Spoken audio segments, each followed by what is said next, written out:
My sister used to steal my clothes. Now she steals my grief. She would wait until I was asleep, until my breathing had settled into the rhythm of dreams, and then she would slip into my room and take whatever she wanted. My favorite sweater, the one our grandmother had knitted. My new jeans, still stiff from the store. My identity, my stories, my place in the family narrative. She took those too, and they fit her better than they ever fit me, because Audrey was always the one who knew how to wear something that didn't belong to her. I am Claire. I am 35 years old. I am a teacher, a wife, a mother of two. I am also, according to my family, the good twin, the responsible one, the one who stayed. And for 10 years, I have been trying to understand why good feels so much like used. Welcome to Little Bunny Stories. If you are new here, my name is Claire, and this is the channel where we talk about the families we are born into, the roles we are assigned before we learn to speak, and what happens when the person who shares your face decides to burn your house down while everyone watches and calls it a campfire. If you have ever been the good one, the responsible one, the one who picks up the pieces while someone else breaks them, stay. Subscribe. Because the story I am about to tell you is not about redemption. It is about the moment you stop being the backup plan for people who treat you like the first draft. Here's my story. Audrey and I were born 11 minutes apart.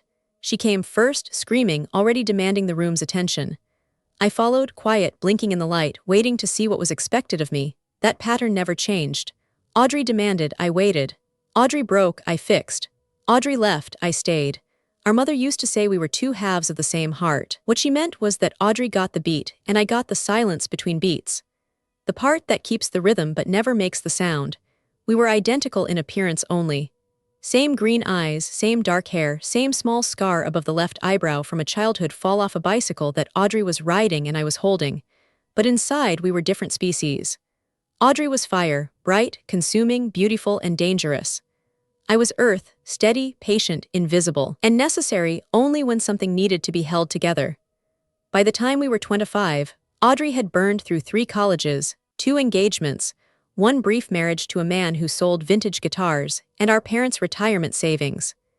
She had been arrested twice, once for shoplifting, once for possession, and she had convinced our mother that both times were misunderstandings, the system's fault, the cruel world punishing a girl who just felt too much. I had finished my teaching degree. I had married David, a man who built bookshelves for fun and remembered our anniversary without prompting. I had given birth to our daughter, Maya, and then our son, Noah. I had moved into a small house 3 blocks from our parents so that I could check on them, help with groceries, drive them to appointments. I had become, without ever agreeing to it, the family infrastructure. When Audrey disappeared, it was not dramatic. There was no note, no argument, no final scene. She simply stopped answering her phone. She left her apartment trashed, the landlord said, holes in the walls, the smell of smoke and spoiled milk. She left her car at a casino 2 towns over. She left a trail of debts and angry people and promises she had made to our mother that turned out to be as empty as her bank account. Our mother cried for a month.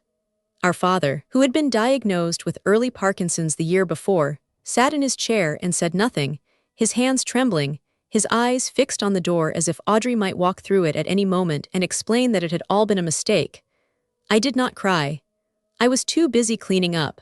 I called the creditors. I negotiated with the landlord. I took a second job to help our parents with the mortgage they had refinanced to pay Audrey's fresh start in California. I held Maya when she asked why Aunt Audrey didn't come to her birthday party. I held David when he asked why I was so tired, and I did not have an answer that did not sound like resentment, so I said nothing. I became the good twin, the one who stayed, the one who did not cause problems, and for 10 years that was enough, or at least I told myself it was. The call came on a Thursday in October. I was grading papers at the kitchen table, surrounded by the quiet chaos of my life. Maya's soccer cleats by the door, Noah's science project drying on the counter, David's coffee mug still warm in my hand.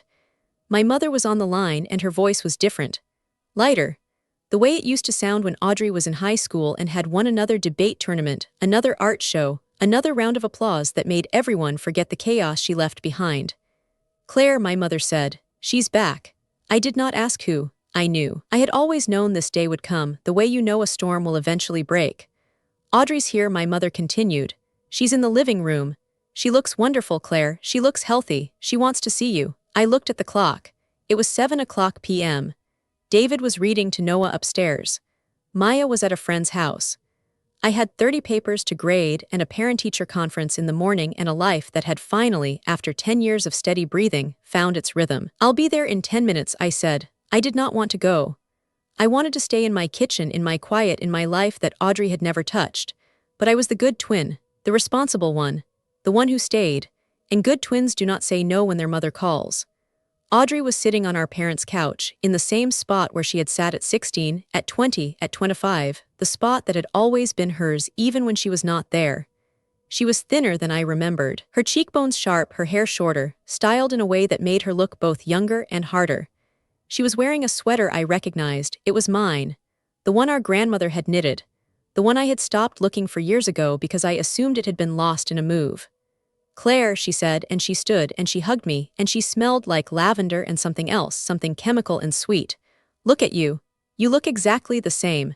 She did not look the same. She looked like a photograph that had been edited, the features familiar but the colors wrong. "Audrey," I said, and my voice was steady because I had learned over 35 years to make my voice into whatever shape was required. "It's good to see you." My mother was hovering, her hands clasped, her eyes bright with a hope that made my chest ache. My father was in his chair, his Parkinson's worse now, his head tilted, his gaze confused as it moved between us. He had trouble telling us apart, even before the disease. Now I was not sure he knew which of us was which. "Audrey's been telling us about her recovery," my mother said, perching on the arm of the couch. "She's been in a program, Claire, a spiritual retreat in Arizona. She's completely clean.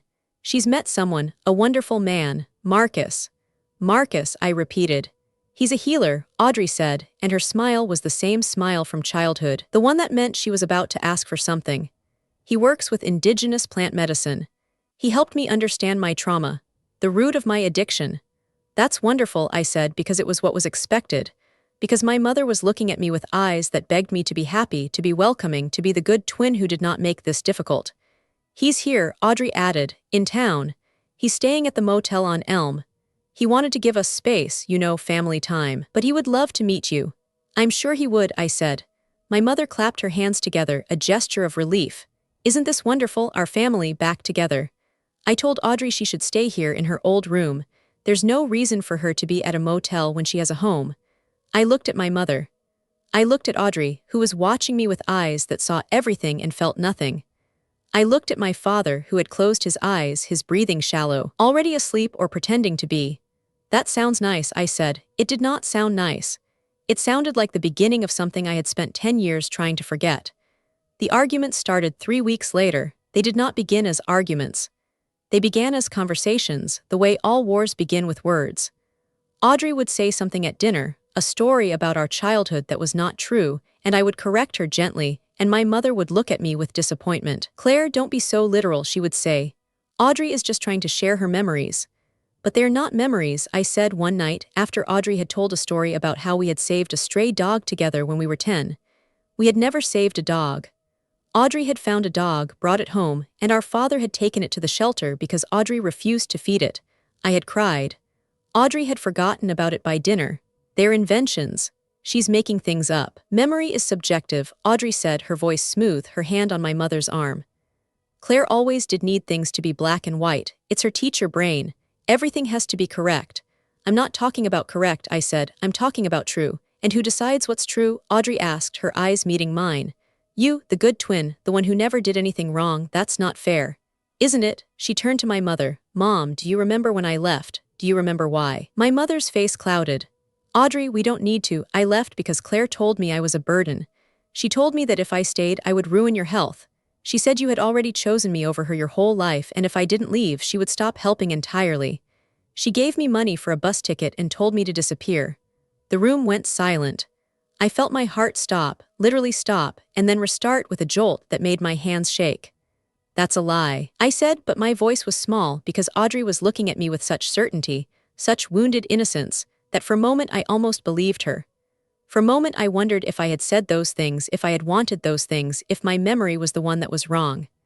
"Claire," my mother said, and her voice was not angry. It was worse. It was tired. The tired of a woman who has been disappointed too many times. "Is that true?" "No," I said. "Mom, I never." "She left on her own. She stole from you. She owed money to people." I cleaned up, you cleaned up, Audrey interrupted, her voice rising, cracking with emotion that looked real. Yes, Claire, you cleaned up. You always clean up. You clean up so everyone can see what a good daughter you are while I look like the mess. You wanted me gone so you could have them to yourself, so you could be the only one. That's not, isn't it? Audrey stood, her hands trembling, tears on her cheeks. You have the perfect life. Claire, the husband, the kids, the house, the job, and what do I have? Nothing, I have nothing, and you can't even let me have this. You can't even let me come home without making it about you. My mother stood, she put her arms around Audrey. She looked at me over my sister's shoulder and her eyes were not angry. They were pleading. Claire, she said, please, she's just getting better. Don't make this harder. I stood in the doorway of my parents' living room, the room where I had done homework and wrapped Christmas presents, and held my mother's hand when my father got his diagnosis, and I felt myself shrinking. I felt myself becoming the villain in a story I had not written. I need to go, I said. Of course you do, Audrey murmured into my mother's shoulder. You always leave when it gets hard. I did not leave because it was hard. I left because I was afraid that if I stayed, I would start to believe her. The next month was a study in erosion. Audrey moved into our parents' house. She brought Marcus, the healer, who wore linen pants and smelled like sage and spoke in a voice so soft you had to lean in to hear him, which made everything he said sound like a secret. He began treating my father. Not with medicine, he said, but with plant-based wellness. A tea twice a day to help with the tremors, to help with the confusion, to help him open his mind to the healing. I asked to see the ingredients. Marcus smiled, his eyes kind and empty. It's traditional, Claire, sacred. I can't share the formula, it would violate the lineage. It's my father, I said. And he is safe, Marcus said, I promise you, but my father was not safe. I saw it in the way his confusion deepened, the way he began calling me Audrey, the way he sat in his chair for hours, staring at nothing, his hands still. The tremors stopped, yes. But so did everything else. Bark in his eyes, the recognition in his face, the moments of clarity where he would squeeze my hand and say, there's my Claire. Audrey took over the finances. She said she was helping Mom, who was overwhelmed. She said she had learned bookkeeping in her program. She said it was the least she could do after everything our parents had done for her. I asked to see the accounts. My mother waved me away. Claire, don't be suspicious. Audrey is trying to make amends. I'm not suspicious. I said, I'm careful. You're always careful, my mother said, and there was an edge in her voice now, a sharpness that had not been there before Audrey returned. That's your problem, Claire. You don't know how to trust. I wanted to scream. I wanted to grab my mother by the shoulders and shake her and say, trust. You want me to trust the woman who stole your savings. The woman who disappeared for 10 years. The woman who is feeding my father some mystery tea and smiling while he forgets my name. But I did not scream. I was the good twin, the responsible one, the one who stayed. And good twins do not scream at their mothers. Instead, I watched. I documented. I followed Audrey to a pharmacy on the other side of town and watched her pick up a prescription in a name I did not recognize. I followed Marcus to a house where he met with men who did not look like healers. I took samples of the tea to a lab and paid cash for an analysis I could not afford. The report came back on a Tuesday. The tea contained a benzodiazepine derivative, a potent sedative that would cause confusion, memory loss, and respiratory depression in high doses. It was not traditional. It was not sacred. It was a chemical cage, and my father was drinking it twice a day. I took the report to my mother. I laid it on the kitchen table, next to the tea canister, next to the bank statements I had finally obtained showing withdrawals of thousands of dollars to accounts I did not recognize. Mom, I said, she's stealing from you. She's drugging Dad. She's not better. She's the same person she always was, and she's going to take everything if you don't stop her. My mother looked at the papers. She touched the tea canister. She looked at me and her eyes were not grateful. They were angry. How dare you, she said. Mom, how dare you come into my house with these accusations, these lies. Audrey told me you would do this. She said you were jealous. She said you couldn't stand that she was finally getting her life together, that she was finally the daughter I could be proud of. I felt the words like a physical blow. Proud of? Mom, I've been here for 10 years. I raised my kids 3 blocks away so I could help you. I paid your bills. I sat with Dad through every doctor's appointment. And you never let me forget it, my mother snapped. Every sacrifice, every favor, every little thing you do, you hold it over our heads. Audrey doesn't do that. Audrey just loves us. She doesn't keep score. Because she has nothing to score, I said, and my voice was rising, breaking, the careful control I had maintained for 3 decades finally cracking. She's here for the money, Mom. She's here because Dad is dying and she wants to make sure she gets her cut before he goes. My mother slapped me. It was not hard. It was not meant to hurt, not physically, but it stopped my breath. It stopped everything. Get out, she said. Get out of my house. I don't want to see you until you can apologize to your sister. I stood in the kitchen, my cheek stinging, my heart in pieces on the floor. I looked at the door I had walked through 1,000 times, the door that had always been open, and I realized that it was not open anymore. It had never been open. It had just been waiting for Audrey to come back and close it. I left. I did not cry until I was in my car, 3 blocks away in front of my own house where my children were sleeping and my husband was waiting and my life was supposed to be. David found me there. He opened the car door. He knelt in the driveway in the cold October rain, and he held my hands. Tell me, he said. I told him everything, the tea, the drugs, the money, the slap. I told him about the report in my bag, the proof that no one wanted to see. I told him about the good twin and how good felt like a cage and how I was not sure I could be good anymore. He was quiet for a long time. Then he said, "What do you want to do?" "I want to stop her," I said, "but I don't know how. Mom won't listen. Dad can't. And if I push harder, I'll lose them both." David squeezed my hands. "Then don't push. Invite." "What?" "Invite them to dinner. Here, Audrey, Marcus, your mom, your dad, make it about reconciliation, make it about family. And then, Claire, show them who you really are, not the good twin, the one who sees." I looked at him, my husband, the man who built bookshelves and remembered anniversaries, and I realized that he had seen me all along. Not the role, not the responsibility, me, the one who was tired of being silent. "Okay," I said. I began to plan. I spent 2 weeks preparing. I contacted a private investigator, a retired cop named Harris who owed me a favor because I had tutored his daughter through algebra. I contacted a notary, a woman named Ruth who had witnessed our parents' original will and who remembered Audrey's signature better than most. I gathered the lab report, the bank statements, the pharmacy records. I made copies, I made backups. I built a case so solid that even my mother could not look away, and I prepared myself. I prepared to be the villain one last time so that I could finally be free. The dinner was on a Saturday. I cooked my mother's favorite meal, pot roast, mashed potatoes, the green bean casserole she made every Thanksgiving. I set the table with the good china, the wedding gift from my grandmother. I lit candles. I put on a dress that was not mine, not the teacher clothes, not the daughter clothes, a dress that was just mine. Audrey arrived first with Marcus. She was wearing the sweater again, my sweater. She hugged me at the door, her embrace tight, her voice warm. "Claire, this is so sweet, a family dinner, just what we needed." "Yes," I said, "just what we needed." My mother arrived next, pushing my father's wheelchair. He looked worse than he had 2 weeks ago. His eyes were glassy, his head lolled to one side, his hands lay still in his lap. The tea was working, or rather it had worked. "Mom," I said, kissing her cheek. "Thank you for coming." She nodded, stiff, still angry, still waiting for an apology I would never give. We sat, we ate. We talked about the weather, about Maya's soccer team, about the new bakery downtown. We talked about everything except what we were all thinking. I watched Audrey charm my mother, watched Marcus murmur something about positive energy, watched my father struggle to keep his eyes open. And then, when the main course was cleared and the wine had been poured, I set down my glass. "I have something to share," I said. The table went quiet. Audrey's smile flickered. My mother's fork paused halfway to her mouth. "I know this dinner was supposed to be about reconciliation," I continued. "About family. About moving forward. And I want that, I do. But I can't move forward until we deal with the truth." "Claire," Audrey said, her voice warning, soft, "not tonight. Mom's been through so much."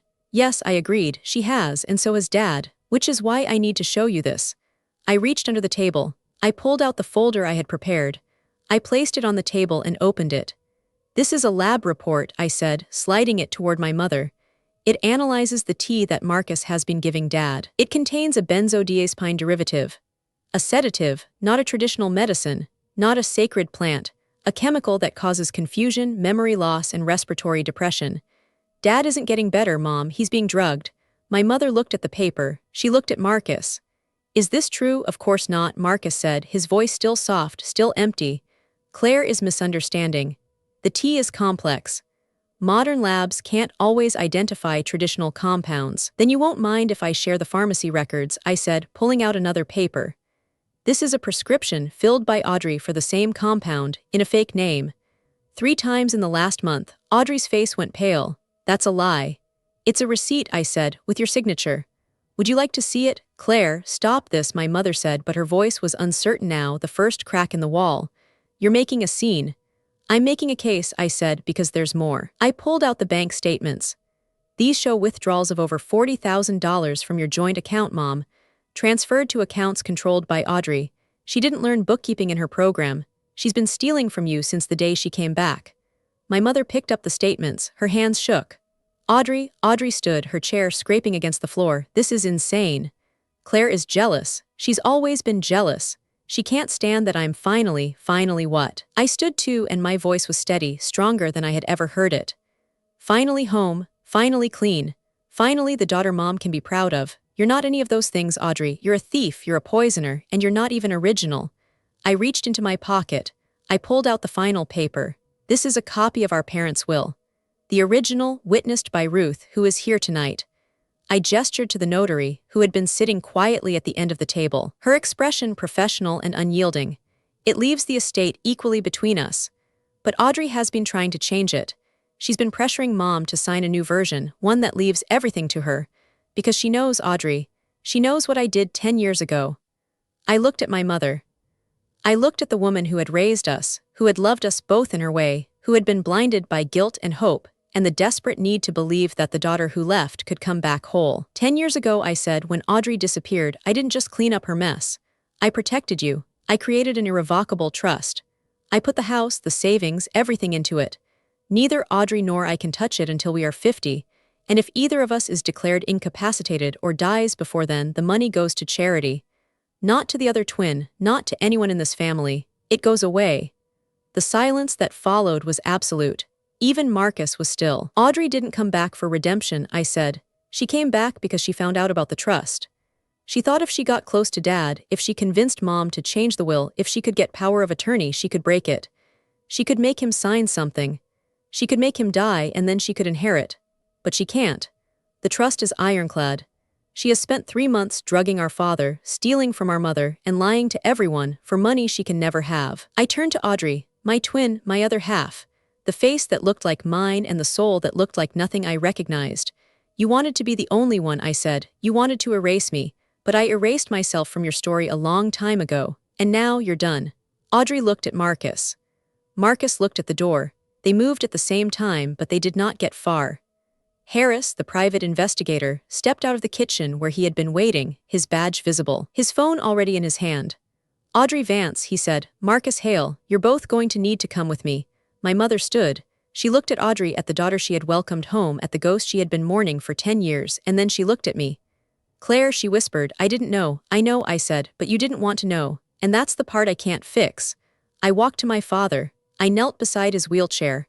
I took his hand, and for a moment, just a moment, he's focused. He looked at me, really looked at me, and he smiled. Claire, he said, there's my Claire. I kissed his forehead. I stood. I looked at my mother, at the wreckage of the family I had spent my life trying to hold together, and I realized that some things cannot be held. Some things can only be let go. I'm leaving, I said. David and the kids are in the car. We're going to stay with his parents for a while, maybe longer.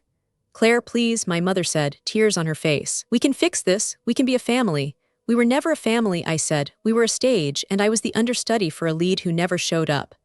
I'm done waiting in the wings. I walked to the door. I opened it. The night air was cold and it smelled like rain, and I could hear my children's laughter from the car and my husband's voice, warm and steady, calling my name. Claire, my mother said one last time. I'm sorry. I turned. I looked at her. At the woman who had loved me conditionally, who had chosen my sister's ghost over my flesh, who had slapped me for telling the truth. I know, I said, but sorry doesn't rebuild what you burned, and I'm not a firefighter anymore. I closed the door. I walked to my car. I did not look back. That was 6 months ago. I live in a different state now.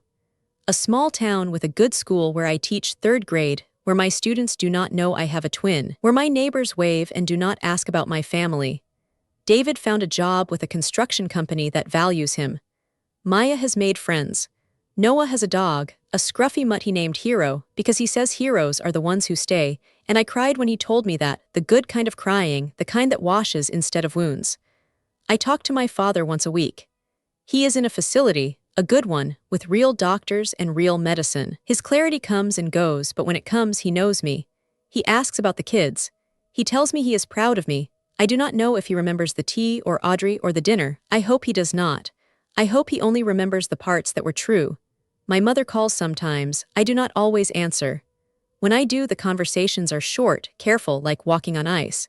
She tells me Audrey is in jail, awaiting trial. She tells me she has sold the house, moved into an apartment, started therapy. She tells me she is sorry, again and again, as if the word could accumulate into something solid. I tell her I am glad she is taking care of herself. I do not tell her I forgive her.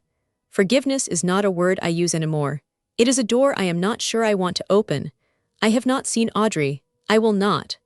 The last time I saw her was across the dinner table, her face pale, her lies unraveling, her hands reaching for a door she could not find. That is the image I keep. Not the child we were, not the sister I tried to save. The woman who chose to burn everything, including herself. I am Claire. I am 35 years old. I am a teacher, a wife, a mother, a survivor. I am not the good twin. I am not the responsible one. I am not the one who stayed. I am the one who left. And for the first time in my life, I am exactly where I want to be. See you in the next story.